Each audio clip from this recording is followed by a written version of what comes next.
मेरे प्यारे दोस्तों, आप सबको नमस्कार। स्वागत है हमारे YouTube चैनल पे। तो दोस्तों, आज हम लोग शुरू करने वाले हैं क्लास 9th का पहला चैप्टर नंबर सिस्टम। बड़ा ही ज़बरदस्त प्यारा टॉपिक है और इसे आप लोग पढ़ते भी आए हैं, तो मैं उम्मीद करता हूँ आपको मज़ा भी बहुत आने वाला है दोस्तों। तो बिल्कुल कॉन्सेप्ट बेस जो है हम लोग चीज़ों को समझेंगे, रटने वाली कोई बात नहीं सीखेंगे। यकीन मानो, अगर आज आप मेरे साथ बन गए बस कुछ टाइम के लिए, तो जो भी चीज़ आप यहाँ से सीखेंगे दोस्तों, उसको आप कभी भी नहीं भुला सकते हैं, क्योंकि भुलाया तो उसे जाता है जिसे याद किया जाता है। और आपको जो मैं सिखाने वाला हूँ उसे याद करने की ज़रूरत नहीं है। आप ऐसे से सीख जाओगे कि कभी भूलना भी चाहोगे तो नहीं भुला सकते हो। तो चलिए मेरे दोस्तों, शुरू करते हैं। Number system. आइए, ये नंबर सिस्टम क्या होता है ज़रा ध्यान से समझेंगे। इसमें दो चीज़ दिख रहा है आपको, एक नंबर दिख रहा है और एक जो है सिस्टम दिख रहा है। एक जो है मेरे दोस्तों सिस्टम दिख रहा है। तो आप लोग को पता होगा कि किसी भी चीज़ को रिप्रेजेंट करने का, बताने का बहुत सारे तरीके होते हैं। तो उन सारे तरीकों को मेरे दोस्तों सिस्टम बोला जाता है।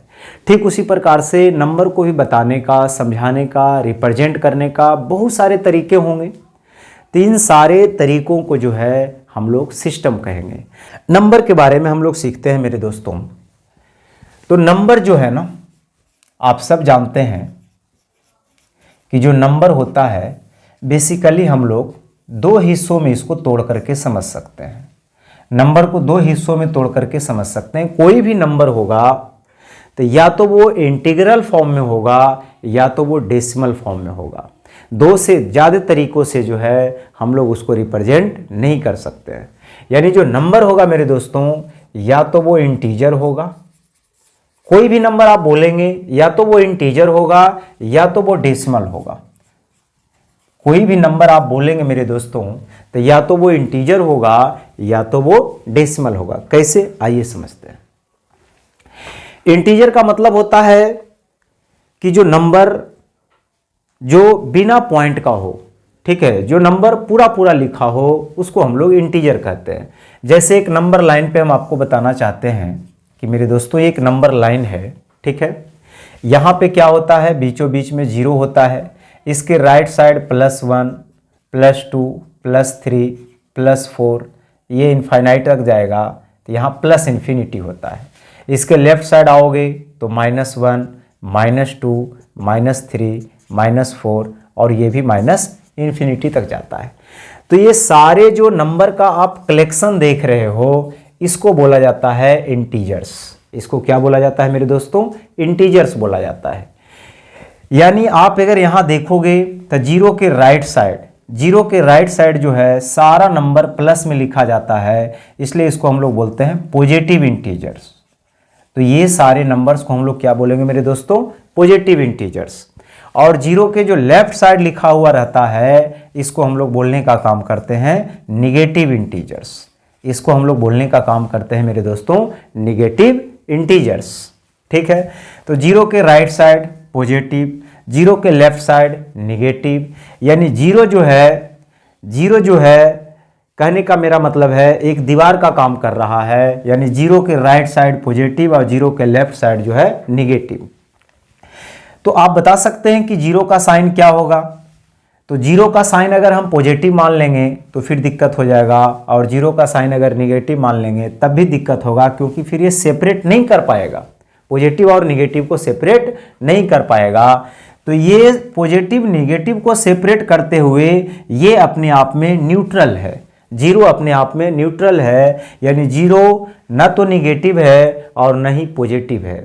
Zero is neither negative nor positive. Zero केवल जीरो है, इंटीजर है। यानी जीरो को हम लोग बोल सकते हैं जीरो इंटीजर। जीरो क्या है मेरे दोस्तों, जीरो इंटीजर है। तो ये सारे नंबर जो आप देख रहे हो ना, ये सारे नंबर जो आप देख रहे हो, ये सबको हम लोग बोलते हैं इंटीजर्स। यानी इंटीजर्स क्या हुआ, तो प्लस में भी नंबर होगा, माइनस में भी नंबर होगा और ये जीरो होगा। सबका जो कलेक्शन होगा उसको हम लोग बोलने का काम करते हैं इंटीजर। तो मैंने कहा कोई भी नंबर को आप दो ही तरीके से लिख सकते हैं, या तो वो इंटीजर के फॉर्म में होगा या तो वो डेसिमल के फॉर्म में होगा। तो ये डेसिमल में नहीं है, बिल्कुल मैंने इंटीजर के फॉर्म में लिख दिया। दूसरा इसका तरीका हो सकता है डेसिमल के फॉर्म में रिप्रेजेंट करने का। जैसे अगर मैं बोलूं 2.3, तो ये क्या है, डेसिमल फॉर्म है नंबर का। जैसे मैं बोलूं -3.8, तो ये डेसिमल फॉर्म में है। अगर मैं आपसे बोलूं कि जी 1/2 क्या है, 1/2 तो इंटीजर है नहीं, इंटीजर होने के लिए पूरा पूरा होना पड़ेगा, ये फ्रैक्शन वैल्यू है। तो अगर इसको अगर देखेंगे 1/2 को, तो ये भी डेसिमल फॉर्म में लिखा हुआ है, क्योंकि इसको मैं इस तरह से लिख सकता हूं, 2 से अगर मैं डिवाइड करूंगा तो 0.5 लिख सकता हूं। तो मैंने क्या कहा कि नंबर दो ही फॉर्म में हो सकते हैं, या तो वो इंटीजर के फॉर्म में हो सकते हैं या तो वो डेसिमल के फॉर्म में हो सकते हैं। तो आपने नंबर का क्लासीफाई किया मेरे दोस्तों दो तरीके से, एक होता है इंटीजर और एक होता है डेसिमल। अब डेसिमल में भी बहुत तरह के डेसिमल होते हैं, उसके बारे में सीखते हैं। यहां से अगर देखा जाए -3/8, तो ये फ्रैक्शन में लिखा हुआ है, हालांकि है एक क्या है, रेशनल नंबर है। तो इसको हम लोग जो है डेसिमल के फॉर्म में बिल्कुल लिख सकते हैं। अगर इसको हम डेसिमल के फॉर्म में लिख सकते हैं तो ये हुआ डेसिमल सिस्टम। ये क्या हुआ मेरे दोस्तों, डेसिमल सिस्टम। तो आइए मेरे दोस्तों अब समझते हैं हम लोग कि नंबर लाइन क्या होता है। नंबर लाइन को समझना बहुत जरूरी है, क्योंकि नंबर लाइन ही एक ऐसा लाइन होता है जिससे नंबर के बारे में कोई भी जानकारी लेना हो तो ये नंबर लाइन ही देता है। आइए दोस्तों समझते हैं कि नंबर लाइन क्या होता है। नंबर लाइन नाम से ही पता चल रहा है कि एक ऐसा लाइन, नंबर लाइन एक ऐसा लाइन होता है जिस पे हम लोग नंबर को रिप्रेजेंट करते हैं। तो ये एक लाइन मैंने ड्रॉ किया और इस पे जो है नंबर को मैंने रिप्रेजेंट करके दिखाया। यानी टोटल जो आप ये नंबर लिखा हुआ देख रहे हैं, ये सबको अभी मैंने मेंशन किया और आपको बताया कि ये जो है इंटीजर्स होते हैं। अभी आपने समझा कि जीरो के जो राइट साइड वाले नंबर होते हैं मेरे दोस्तों, उसको हम लोग बोलते हैं पॉजिटिव इंटीजर्स, उसको हम लोग बोलते हैं पॉजिटिव इंटीजर्स। और जीरो के जो लेफ्ट साइड वाले नंबर लिखे होते हैं, इसको हम लोग बोलने का काम करते हैं मेरे दोस्तों नेगेटिव इंटीजर्स। और ये जीरो होता है, ये नीदर नेगेटिव नॉर पॉजिटिव, यानी नीदर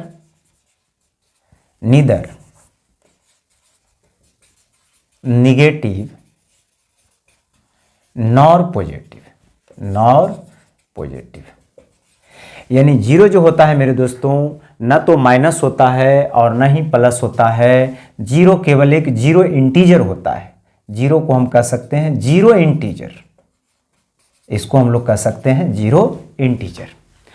अभी मैंने कहा कि जो नंबर लाइन होता है हर एक समस्या का समाधान नंबर लाइन करता है। कैसे समझते हैं? सबसे पहले आपको यह समझना होगा कि ये माइनस और प्लस जो देख रहे हो इसका मतलब क्या है। प्लस का मतलब हुआ कि जैसे जैसे आप राइट साइड जाओगे वैसे वैसे उसका वैल्यू जो है बढ़ता जाएगा, और जैसे जैसे आप लेफ्ट साइड आओगे वैसे वैसे उसका वैल्यू जो है घटता जाएगा। अगर मैं आपसे ये बोलूं कि जी बताइए एक बड़ा है कि दो बड़ा है, ठीक है, बहुत छोटा सा सवाल आपको समझ में आ रहा होगा कि क्या मजाक कर रहे हैं सर, लेकिन आइए दोस्तों हम लोग चल वहीं से सकते हैं जहां से हम खड़ा रहेंगे। तो आप अभी जहां से खड़ा हो मैं वहीं से चलने के लिए सिखा रहा हूं, ध्यान से समझिए। मैंने कहा 1 बड़ा है कि 2 बड़ा है, इसका जवाब भी नंबर लाइन देगा। कैसे? यहां देखिए 1 और 2, तो 1 देखा यहां है, 2 देखा यहां है, तो 2 जो है 1 के राइट साइड में है। और मेरे दोस्तों जो जितना राइट साइड में नंबर लाइन पे होगा, मेरे दोस्तों जो जितना राइट साइड में नंबर लाइन पे होगा वो उसका वैल्यू जो है उतना ही क्या होगा, बड़ा होगा। तो आप कहेंगे सर 2 बड़ा है किससे? 1 से। अगर मैं आपसे पूछूं कि बताइए मेरे दोस्तों 0 बड़ा है कि -1 बड़ा है, बताइए 0 बड़ा है कि -1 बड़ा है, तो पहले पता करिए कि नंबर लाइन में ये दोनों में कंपैरिजन करेंगे और कौन राइट साइड में आता है। तो मैंने देखा -1 यहां है, 0 यहां है, यानी राइट साइड में कौन आया? 0 आया, यानी 0 जो होगा मेरे दोस्तों बड़ा होगा। 0 जो होगा क्या होगा? बड़ा होगा। बचपन में हम लोग क्या करते थे, चीजों को रटते थे। 0 बड़ा है कि -1, तो माइनस में वैल्यू अगर आ गया तो वो छोटा हो जाएगा, तो इस तरह से रटते थे। लेकिन आज जो है हम लोग बारीकी से सारे चीज़ों को समझते हुए आगे बढ़ रहे हैं। अगर मैं आपसे ये बोलूं कि -3 बड़ा है कि -2 बड़ा है, इसका जवाब भी आपको नंबर लाइन देगा। -3 बड़ा है कि -2 बड़ा है, तो यहां अगर देखेंगे तो -3 यहां है और -2 यहां है, यानी राइट साइड में कौन है, तो आप कहेंगे सर -2 है, यानी -2 यहां पे क्या हो रहा है, बड़ा हो रहा है। -2 यहां क्या हो रहा है मेरे दोस्तों, बड़ा हो रहा है। तो यहां आप देख रहे हैं कि हर एक चीज का जवाब जो है नंबर लाइन देता जा रहा है। अगर मैं आपसे बोलूं कि 2 और 1 कितना होगा, 2 और 1 कितना होगा, इसका जवाब भी नंबर लाइन देगा। 2 का मतलब हुआ कि आप यहां पे खड़ा हो, और +1 का मतलब हुआ कि आप राइट साइड एक स्टेप और जाओगे। तो जब राइट साइड आप एक स्टेप और जाओगे तो आप कहां पहुंच जाओगे, +3 के पास। तो ये आ जाएगा इसका जवाब +3। अगर मैं आपसे ये बोलूं मेरे दोस्तों कि -2 और +4 कितना होगा, इसका जवाब भी नंबर लाइन देने वाला है। -2 + 4 मतलब -2 का मतलब हुआ कि आप हो कहां, तो आप यहां पे हो। -2 का मतलब हुआ कि आप यहां पे हो, और +4 का मतलब हुआ कि मुझे 4 स्टेप जो है राइट साइड जाना होगा। प्लस का मतलब होता है राइट साइड जाना, और माइनस का मतलब होता है लेफ्ट साइड जाना। तो प्लस यहां अगर 4 है तो इसका मतलब मुझे राइट साइड जहां है वहां से 4 स्टेप आगे जाना होगा। तो देखो, ये स्टेप नंबर 1, ये स्टेप नंबर 2, स्टेप नंबर 3 और स्टेप नंबर 4। तो मेरे दोस्तों फाइनली हम लोग पहुंच जाएंगे +2 के पास। फाइनली हम लोग पहुंच जाएंगे +2 के पास। तो देखा आपने कितना शानदार लाजवाब तरीके से जो है नंबर लाइन नंबर के बारे में इंफॉर्मेशन देता जा रहा है। तो बचपन में क्या करते थे, रटते थे जी, माइनस प्लस है तो घट जाएगा, साइन लिखाएगा तो जो बड़ा होगा उसका साइन लिखाएगा। लेकिन नंबर लाइन जो है आपका हर एक समस्या का समाधान करने वाला है। तो आपने यहां से देखा कि -2 + 4 क्या होगा, तो 2 होगा। तो आपने देखा नंबर लाइन बहुत ही ज़बरदस्त है। तो दोस्तों नंबर लाइन को हम लोग काफ़ी डीपली जो है पढ़ने वाले हैं, क्योंकि आपके सिलेबस में नंबर लाइन है, तो मैं ज़रूर पढ़ाऊंगा। लेकिन उससे पहले हम लोग आज सीखते हैं डेसिमल क्या होता है। अभी आपने समझा था डेसिमल के बारे में। तो आइए मेरे दोस्तों, अब हम लोग समझते हैं डेसिमल के बारे में। अभी तक आपने ये समझा कि जो नंबर होता है उसको हम लोग 2 तरह से जो है क्लासिफाई कर सकते हैं। एक होता है इंटीजर नंबर और एक होता है डेसिमल नंबर। इंटीजर वो नंबर होते हैं जो पॉइंट में नहीं होता है, डेसिमल में नहीं होता है, पूरा पूरा लिखा होता है। और जो डेसिमल होता है वो फ्रैक्शन हो सकता है, पॉइंट में हो सकता है, इस तरह से हो सकता है। तो डेसिमल के बारे में अभी आपने समझा कुछ एग्जाम्पल के माध्यम से मेरे दोस्तों, कि अगर मैं कहूं 2.3 क्या है तो आप कहेंगे सर डेसिमल है। अगर मैं बोलूं 1 क्या है तो आप कहेंगे सर इंटीजर है। अगर मैं बोलूं 1/2 क्या है तो आप कहेंगे सर डेसिमल है, क्योंकि इसको भी हम लोग लिख सकते हैं पॉइंट में 0.5। अगर मैं आपसे ये बोलूं कि जी 4/2 क्या है तो कहेंगे सर ये इंटीजर है, क्योंकि 4 जो है 2 से पूरी तरह से डिविजिबल हो रहा है, तो ये पूरा इंटीजर आ रहा है, यानी इंटीजर नंबर है। अगर मैं आपसे बोलूं कि 1/3 का मतलब बताइए क्या है, तो 1/3 का मतलब ये भी होगा, डेसिमल फॉर्म में होगा। जैसे ही इसको डिवाइड करने जाओगे, पॉइंट लगाओगे 0, 3 3 जा 9, 1 0, फिर यहाँ से 0 लिखते जाओगे, ये कभी कटने वाला नहीं है, इस तरह से जेते रहेगा, यानी 0.3333 इस तरह से आगे बढ़ता जाएगा। अगर मैं बोलूँ -1/8 तो ये भी एक डेसिमल फॉर्म में है, क्योंकि इसको भी हम लोग लिख सकते हैं पॉइंट के फॉर्म में। इसको भी हम लोग लिख सकते हैं मेरे दोस्तों पॉइंट के फॉर्म में। तो कहने का मतलब आपने देखा कि डेसिमल में लिख सकते हैं या तो इंटीजर में लिख सकते हैं किसी नंबर को, ठीक है। तो 2 तरह से रिप्रेजेंट कर सकते हैं। एक चीज आपने नोटिस किया यहाँ पे मेरे दोस्तों कि यहाँ क्या है, डेसिमल के बाद डिजिट इंड हो गया, यहां भी डेसिमल के बाद डिजिट इंड हो गया, ठीक है, ये भी इंड हो जाएगा, लेकिन ये तो कभी इंड होगा ही नहीं होगा। अगर मैं आपसे बोलूं कि जी 1/7 का आप डेसिमल एक्सपेंशन बताओ, तो आप 7 से जैसे ही 1 को डिवाइड करोगे, पॉइंट लगाओगे 0, 7 बन जा 7, 3, एक 0 और लगा के 0 उतारेंगे, तो इस तरह से आगे ये बढ़ता जाएगा। हालांकि रिपीटेशन इसका बहुत लंबे डिजिट के बाद होगा, उतना मैं डिवाइड नहीं कर सकता, आप समझ रहे होंगे।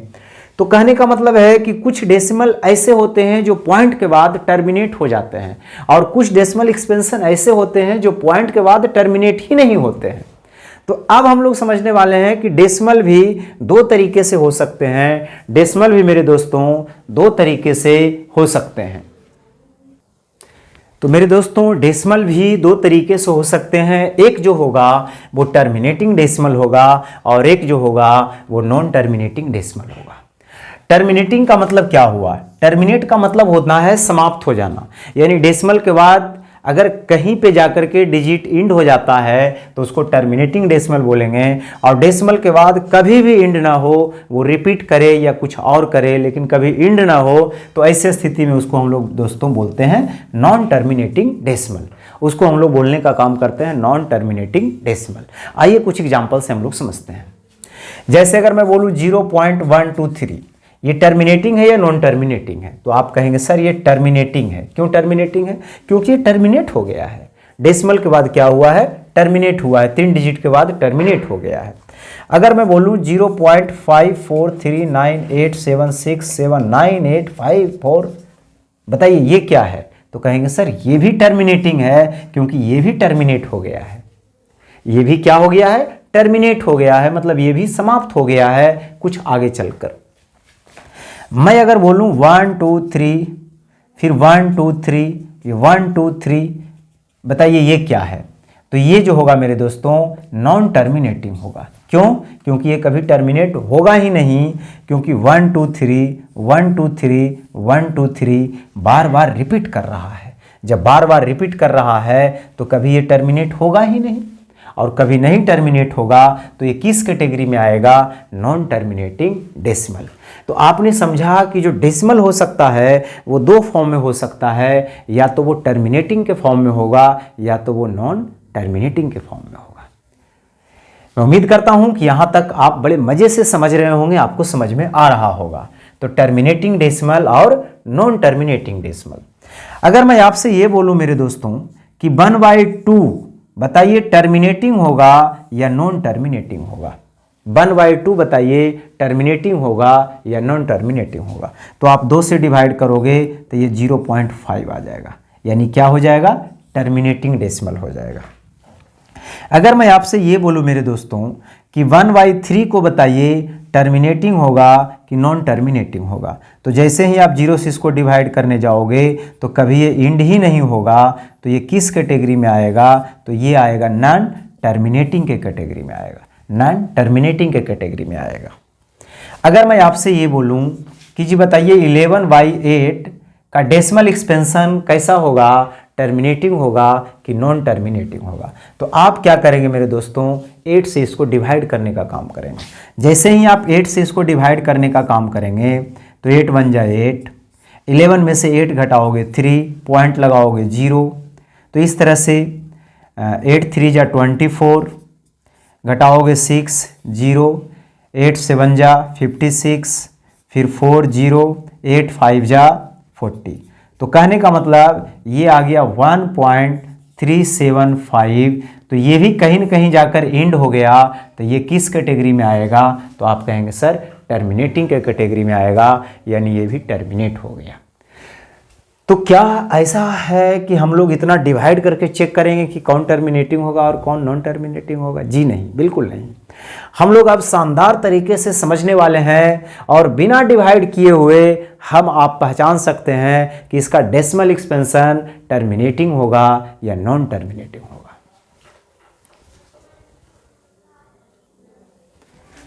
आइए मेरे दोस्तों, अब हम लोग सीखते हैं बिना डिवाइड किए हुए हम किस तरह से पहचान सकते हैं कि डेसिमल एक्सपेंशन टर्मिनेटिंग है या नॉन टर्मिनेटिंग है। तो आइए मेरे दोस्तों समझते हैं।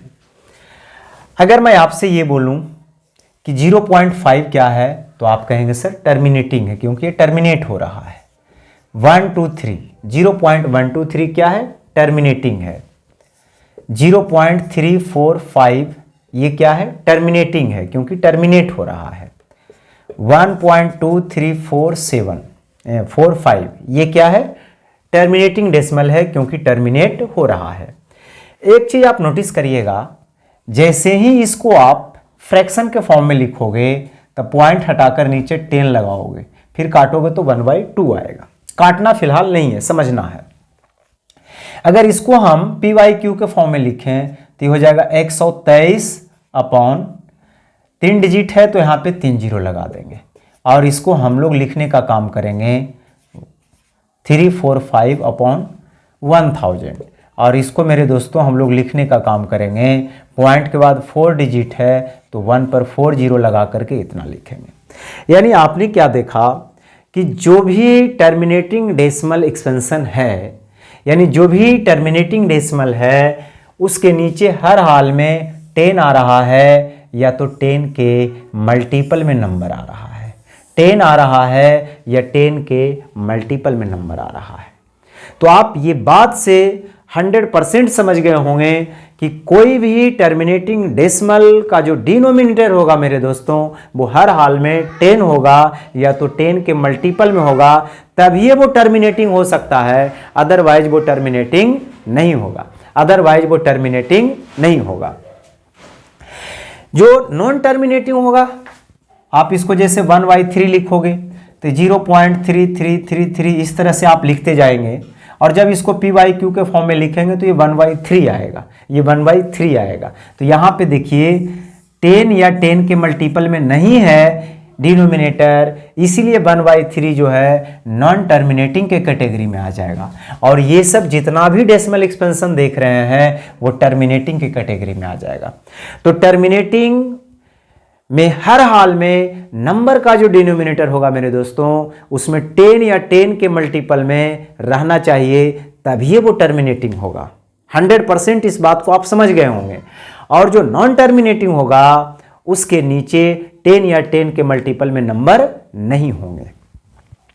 अगर मैं आपसे ये बोलूं कि जी बताइए 1/2 का डेसिमल एक्सपेंशन कैसा होगा, तो आप कहेंगे सर टर्मिनेटिंग होगा। क्यों टर्मिनेटिंग होगा? क्योंकि हम 2 के टेबल पढ़कर हम 10 या 10 के मल्टीपल में नंबर को लिख सकते हैं। जैसे 2 में हम कितना से मल्टीप्लाई करें कि 10 आ जाए, तो कहेंगे सर 5 से कर दीजिए, और 1 में कितना से करें तो आप कहेंगे सर इसको भी 5 से कर दीजिए। तो कहने का मेरा मतलब है कि अगर ये 1/2 लिखा हुआ है मेरे दोस्तों और ऊपर भी 5 से मल्टीप्लाई कर देंगे, नीचे भी 5 से मल्टीप्लाई कर देंगे, तो नंबर में तो कोई भी फर्क नहीं पड़ेगा। यानी इसको हम लिख सकते हैं 5/10, और देखो नीचे 10 आ गया, और नीचे 10 आ गया तो इसका डेसिमल एक्सपेंशन कैसा होना चाहिए? टर्मिनेटिंग होना चाहिए। यानी 5/10 का मतलब हो गया 0.5, 1/2 का मतलब हो गया 0.5, यानी 1/2 का जो डेसिमल एक्सपेंशन होगा वो कैसा होगा? टर्मिनेटिंग होगा। अगर मैं आपसे बोलूं कि जी बताइए 1/7 का डेसिमल एक्सपेंशन कैसा होगा? टर्मिनेटिंग होगा कि नॉन टर्मिनेटिंग होगा? तो मैं आपसे एक सवाल पूछना चाहता हूं। सवाल ये पूछना चाहता हूं मेरे दोस्तों कि क्या आप 7 का टेबल पढ़कर यानी 7 में आप कोई इंटीजर से मल्टीप्लाई करके 10 या 10 के मल्टीपल में नंबर को ला सकते हैं? 7 में किसी इंटीजर से मल्टीप्लाई करके आप 10 या 10 के मल्टीपल में नंबर नहीं ला सकते हैं, अर्थात नहीं ला सकते हैं, तो इसका जो डेसिमल एक्सपेंशन होगा मेरे दोस्तों वो नॉन टर्मिनेटिंग होगा। तो बिना डिवाइड किए हुए हम लोग इस बात को समझ सकते हैं। अगर मैं आपसे ये बोलूं कि 1/2 × 5, बताइए जी बिना डिवाइड किए हुए इसका डेसिमल एक्सपेंशन कैसा होगा?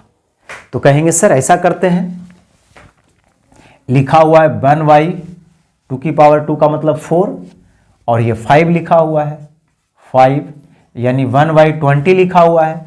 तो 20 का टेबल पढ़ करके क्या हम 10 या 10 के मल्टीपल में नंबर ला सकते हैं? मतलब 10 के मल्टीपल का मतलब हुआ 100, 1000, इस तरह से। तो बिल्कुल ला सकते हैं, क्योंकि इसमें अगर 5 से नीचे मल्टीप्लाई कर देंगे और 5 से ऊपर मल्टीप्लाई कर देंगे तो ये 5/100 आ जाएगा। और जब नीचे 100 आ जाएगा मेरे दोस्तों, नीचे जब 100 आ जाएगा तो हर हाल में इसका जो डेसिमल एक्सपेंशन बनेगा वो टर्मिनेटिंग बनेगा। डेसिमल एक्सपेंशन बनेगा, टर्मिनेटिंग बनेगा। तो आपको इतना करने की जरूरत नहीं है। आप एक चीज ध्यान में देना कि जैसे ही ये 2 की पावर 2 था, ठीक, और यहां सिंगल 5 है, तो यहां पे क्या करो, पेयर बनाओ। जैसे 2 यहाँ 2 लिखा हुआ है तो 5 भी 2 होना चाहिए, तभी 2 पेयर बनेंगे। तो एक 5 से मल्टीप्लाई ऊपर कर दो और एक 5 से मल्टीप्लाई नीचे कर दो, तो ये 5y हो जाएगा 2 की पावर 2 इंटू 5 की पावर 2, यानी इस तरह से ये हो जाता है। तो एक चीज़ आप नोटिस करिएगा कि जो नीचे आप 10 देखते हो वो बेसिकली 10 बना है किससे? जो आप नीचे 10 देखते हो वो 10 बना है किससे? आइए उसके बारे में हम लोग समझते हैं। अगर मैं आपसे बोलूं मेरे दोस्तों कि जी लिखा हुआ है 1/10, तो 10 को अगर हम फैक्टराइज करने जाएंगे तो इसमें मिलेगा हमको क्या? 2 और 5 मिलेगा, 2 और 5 मिलेगा। लिखा हुआ है 1/100, अगर 100 को हम फैक्टराइज करने जाएंगे तो 2 2 जा 4, 5 जा 20, 5 जा 100, यानी मिल जाएगा 2 की पावर 2 इंटू 5 की पावर 2। अगर मैं 1/1000 यानी 1/1000 अगर लिखा हुआ है और इसको अगर हम फैक्टराइज करने जाएंगे मेरे दोस्तों तो इसमें 3 10 बना है, इसमें 3 10 बना है और एक 10 में 2 5, फिर दूसरा 10 में 2 5, फिर दूसरा 10 में 2 5, यानी 2 की पावर 3 और 5 की पावर 3 बना। यानी अगर नीचे 10 है या 10 के मल्टीपल में नंबर लिखा हुआ है तो वो हर हाल में नीचे 2 होगा या 5 होगा, या तो 2 और 5 दोनों साथ होगा, तभी ऐसा हो सकता है, अदरवाइज ऐसा नहीं होगा। तो अगर इस तरह से हम देखें कि जैसे 3/2 की पावर 3 है, 3/2 की पावर 3 है और मुझे ये बताना है कि जी बताइए इसका डेसिमल एक्सपेंशन कैसा होगा। तो अगर 2 है, सिर्फ 2 है, तो मुझे पता है कि 2 और 5 दोनों मिलकर के 0 बना देगा। अगर 5 नहीं है तो हम 5 ला सकते हैं अलग से, 2 की पावर 3 है और इसमें 5 की पावर 3 से नीचे मल्टीप्लाई और 5 की पावर 3 से ऊपर मल्टीप्लाई, तो ये हो जाएगा 3 इंटू 5 की पावर 3 का मतलब 125, और ये हो जाएगा 2 इंटू 5 की पावर 3 यानी 125 375, और ये 10 की पावर 3 का मतलब 1 पे 30, और ये 3 डिजिट के बाद मेरे दोस्तों डेसिमल लग जाएगा। 3 डिजिट के बाद क्या लग जाएगा? डेसिमल लग जाएगा। तो यहाँ से आप साथ साथ 2 चीज़ें सीखते जा रहे हैं, एक तो डायरेक्ट डेसिमल में कन्वर्ट करने के लिए, दूसरा कि डेसिमल एक्सपेंशन बिना डिवाइड किए हुए हम किस तरह से चेक कर सकते हैं कि वो टर्मिनेटिंग होगा या नॉन टर्मिनेटिंग होगा। अगर मैं आपसे बोलूं कि जी बताइए 7/2 की पावर 2 लिखा हुआ है इंटू 5 की पावर 5 लिखा हुआ है, ठीक, इसका डेसिमल एक्सपेंशन कैसा होगा?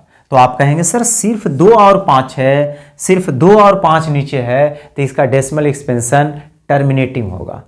अब मैं आपसे एक चीज़ जानना चाहता हूं कि ठीक है ये तो टर्मिनेटिंग हो जाएगा, इसमें कोई दिक्कत वाली बात नहीं है, लेकिन ये जो टर्मिनेट होगा तब पॉइंट के बाद इसमें कितना डिजिट आएगा? पॉइंट के बाद इसमें कितना डिजिट आएगा? तो जब आप इसको कैलकुलेट करेंगे तब पॉइंट के बाद मेरे दोस्तों 5 डिजिट आएगा। पॉइंट के बाद कितना डिजिट आएगा? 5 डिजिट आएगा, यानी जितना मैक्सिमम पावर रहे उतना डिजिट आएगा। यहां आप देखिए 3 पावर था तो पॉइंट के बाद यहां 3 डिजिट आया। मैं चेक भी कर सकता हूं, कैसे? समझिए, जैसे यहां लिखा हुआ है 7/2 की पावर 2 है, 5 की पावर 5 है, तो 5 5 लिखा हुआ है तो 2 भी 5 चाहिए, तो कितना 2 और लगाना होगा? तो आप कहेंगे सर 3 2 और लगा दीजिए। तो नीचे अगर 2 की पावर 3 से मल्टीप्लाई किए हैं तो ऊपर भी 2⁻³ से आपको क्या करना होगा? मल्टीप्लाई करना होगा। तो 7 इंटू 8 अपॉन, यहाँ अगर देखेंगे तो 2 की पावर 3 और 2 मिला देंगे तो 5, और यहाँ हो जाएगा 5 की पावर 5, यानी 56/10 की पावर 5 हो जाएगा, यानी 5 डिजिट के बाद क्या हो जाएगा मेरे दोस्तों? डेसिमल लग जाएगा। 5 डिजिट के बाद डेसिमल लग जाएगा। तो इस तरह से हम बता सकते हैं कि कितना डिजिट के बाद जो है, यानी डेसिमल के बाद कितना डिजिट होने वाला है। अगर मैं आपसे एक क्वेश्चन ये पूछ लूं कि जी बताइए 1/2 की पावर 100 है, 2 की पावर 100 है इंटू 5 की पावर 95 है, इसका डेसिमल एक्सपेंशन कैसा होगा? तो आप कहेंगे सर इसका डेसिमल एक्सपेंशन भी टर्मिनेटिंग होगा, क्योंकि नीचे 2 और 5 है, सिंपल सी बात है। अगर टर्मिनेटिंग होगा तो बात ये है कि पॉइंट के बाद जो डिजिट आएगा वो कितना डिजिट आएगा, तो आप बता देंगे सर 100 डिजिट आएगा। पॉइंट के बाद कितना डिजिट्स आएगा, तो 100 डिजिट्स आएगा। तो मेरे दोस्तों, मैं उम्मीद करता हूँ कि आपको ज़रूर समझ में आया होगा। तो इसी तरह से जो है हम लोग का आज लेक्चर 1 है क्लास 9th का। कल जो है यानी अगले दिन जो है अपलोड किया जाएगा लेक्चर 2। तो ज़रूर इसको ध्यान से समझिए, और चैनल पे नए हैं तो ज़रूर सब्सक्राइब कर लीजिए, क्योंकि मैं आपके लिए कंटेंट और कॉन्सेप्ट दोनों एक साथ लाता हूँ। थैंक यू दोस्तों, थैंक यू।